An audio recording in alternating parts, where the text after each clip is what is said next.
आयुष्यात मी आतापर्यंत का बरं मोठं काम नाही केलं तर पूर्ण व्हिडिओ पहा, नक्की तुम्हाला समजेल. कस तर मग जसं आहे तसं. नमस्कार. ॲग्रोटेक मध्ये जिथं पहा तिथं कोण दिसन पिवळे कपडे घालून पोरत दिसत.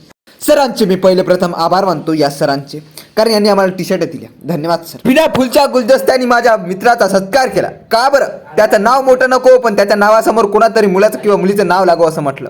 धन्यवाद. जिथं तिथं पहा पूर्ण गर्दी दिसेल, कारण पिवळ्याचे प्रिंट घेऊन आमचे पोरत दिसेल. काय करा, तुम्हाला काय सांगू आता.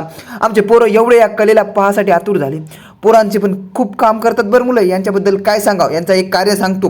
जिथं कचरा दिसलं तिथला कचरा उचलून गेलो. आता किती माणसात काड्या असते बरं, इथं कचरा टाकून दिले कोण. आज माझ्या घरचे पण आले, घरा बाजूचे पण आले. काय करा, त्यांना ॲग्रोटेक फिरवलं. आता मला सुचलं की मल्टी बिझनेसमॅन करावं, कारण या पोरांना पाहून मला पण वाटलं की काहीतरी आयुष्यात काहीतरी मोठं करायला पाहिजे आपण पण. तो किती मेहनत घेतो. त्या मेहनतीला अनुसरून मी ठरवलं की काहीतरी मल्टी बिझनेसमॅन करायचं. म्हणून मी एक बिझनेसचा शोधात होतो. जसं की बैलबंडी तरी चालाव, 10-20 रुपये तर कमवून. बुडी की भाल विकाव, 10-20 रुपये तर कमवून.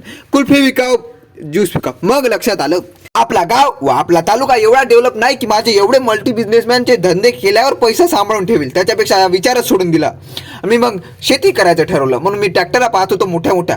मी आता एकच प्राय घेतलं की आता एकदा या ट्रॅक्टरवर बसलो की आपली आल्याशिवाय दुसऱ्या ट्रॅक्टरवर बसतच नाही. म्हणून मी 4 काबर करत होतो. 2 तर कोणी करतात, ट्रॅक्टरला 4 पाय होते म्हणून मी 4 करत होतो. ॲग्रोटेक मध्ये सर्वात मोठं झालेलं चांगलं काम म्हणजे माझ्या मित्रांनी काहीतरी खर्च करून स्वतःसाठी घेतलं. धन्यवाद व्हिडिओ बघण्यासाठी.